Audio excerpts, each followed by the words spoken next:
2월 7일 금요일 창세기 25장 19절로 34절 말씀. 아브라함의 아들 이삭의 족보는 이러하니라. 아브라함이 이삭을 낳았고 이삭은 40세에 리브가를 맞이하여 아내를 삼았으니 리브가는 밧단 아람의 아람 족속 중 부두엘의 딸이요 아람 족속 중 라반의 누이였더라.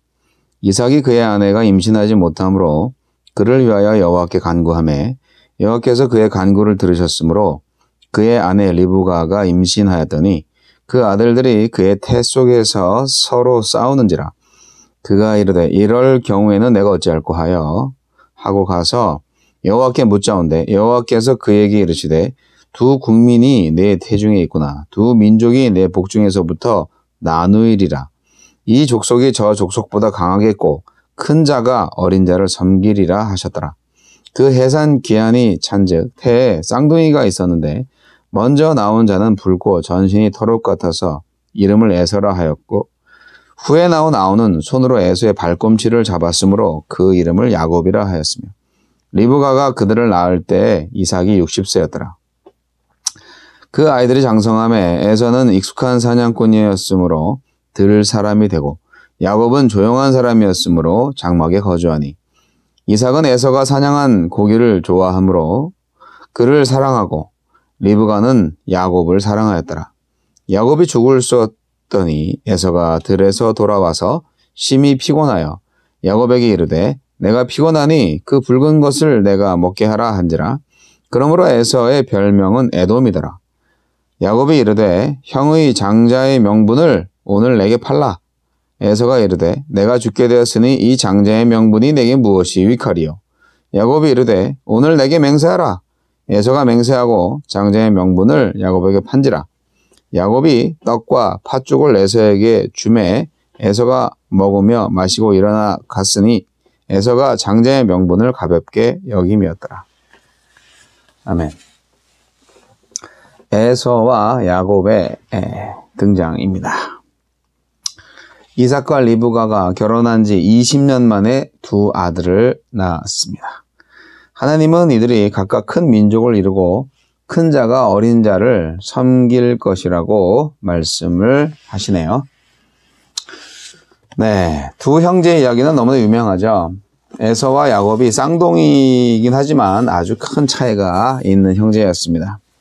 출생 당시의 상황과 또 그 일로 인하여서 붙여진 이름이 바로 그것을 나타내주고 있죠.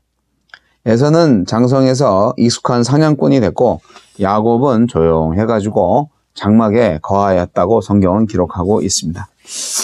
자, 들에 거한 에서는 어떤 인간이었나요? 네, 아주 멋진 남자였습니다.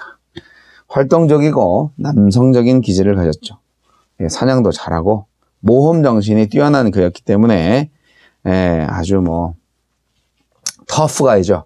자, 그래서 이분은 좀 뭐랄까 좀 장자의 명분을 가지기에 사실 더 멋져야 함에도 불구하고 장자의 명분이 뭔지 그것에 대한 관심조차 없었던 매우 경솔함이 있었습니다. 그래서 좀 문제가 있죠. 조급하고 경솔하고 일관성이 없는 사람으로 성경은 표현합니다.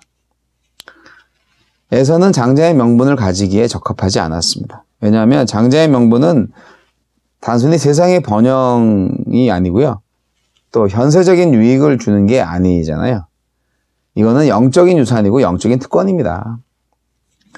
이 장자권은 종족의 제사장이 될 권리와 거룩한 땅을 물려받을 약속과 자기 혈통에서 메시아가 나실 것이다는 언약이었습니다.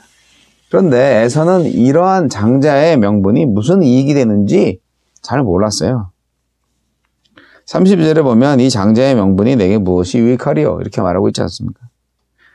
하느님이 인간한테 주신 축복은 또 그 기회는 그것을 받은 자의 관리 여하에 따라서 그게 증가되거나 감소됩니다. 아담은 땅에 충만하고 땅을 정복하라는 축복을 소홀히 여겼죠. 그래서 뱀의 유혹에 빠졌습니다. 그래서 에덴 동산에서 쫓겨났죠. 그로 인해서 모든 사람이 정죄에 이르서는 그런 징계를 받았습니다. 오늘날 수많은 들의 에서가 장자권을 별로 중요하게 생각하지 않은 것처럼 하느님이 그들에게 내려주신 영적 특권을 아주 중요하게 생각하지 않습니다. 그들은 현세에 사로잡혀서 미래를 준비하지 못하죠. 식욕, 정욕에 따라서 양심의 소리를 무시하고 영적 권리에 대해서 그것이 내게 무슨 유익이 되겠느냐 뭐 이런 소리 하면서 별로 중요하게 생각하지 않습니다. 에서의 비문에 기록된 문구 한 그릇 식물을 위하여 장자의 명분을 판 망령된 사람이라는 그러한 말씀이 저와 여러분에게도 해당될 수 있다는 엄청난 사실 기억하시기 바랍니다. 에서는 그런 인간이었고 야곱은 어떻습니까? 야곱은 형 에서와는 달라서요. 조용하고 또 순진한 성격을 지녔기에 목자로서의 생활을 했습니다. 에서가 충동적이고 무절제한 현세적인 사람이었다면 야곱은 끈기와 고집으로 일관된 영적인 사람이었다라고 볼 수가 있습니다. 뭐 굳이 대조를 하자면 그렇다는 것이죠. 야곱은 자신의 때가 오기를 기다렸습니다. 몇 해가 걸리더라도 한 가지 목표가 이루어지기까지 그것을 간직하는 특징이 있었죠. 사실 야곱의 그 평생 좌우명이 뭔지 아십니까? 당신이 내게 축복하지 아니하면 가게 하지 아니하겠나이다 라는 창세기 32장 26절에 나와 있는 말씀과 같은 것입니다. 야곱은 자신이 사랑하는 여자 라헬을 얻기 위해서 외삼촌 라반의 집에서 무려 14년 동안 일을 하지 않았습니까? 그의 영혼 깊숙한 곳에는 정말 에서가 이해할 수 없는 그런 보이지 않는 것에 대한 믿음, 하느님에 대한 신뢰와 사랑을 가지고 있었던 것을 우리는 깨달을 필요가 있습니다. 그렇기 때문에 야곱은 에서와는 대조적으로 장막에 거했고요. 그리고 장막에 거한다는 것은 결국 특별한 영적인 의미가 있는 것인데 장막에 거하는 사람은 어때요?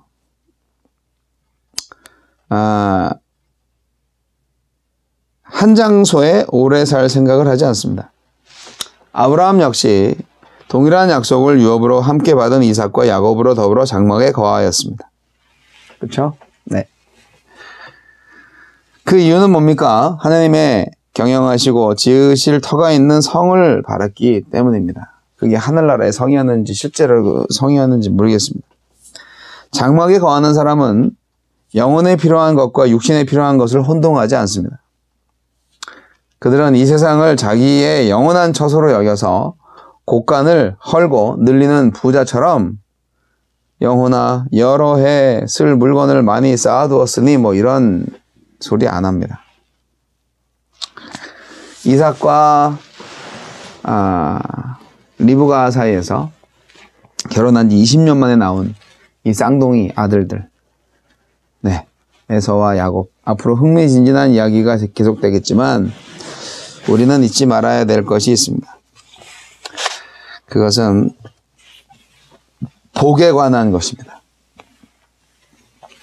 야곱과 에서는 그야말로 복의 투쟁사라고 볼 수가 있는데요.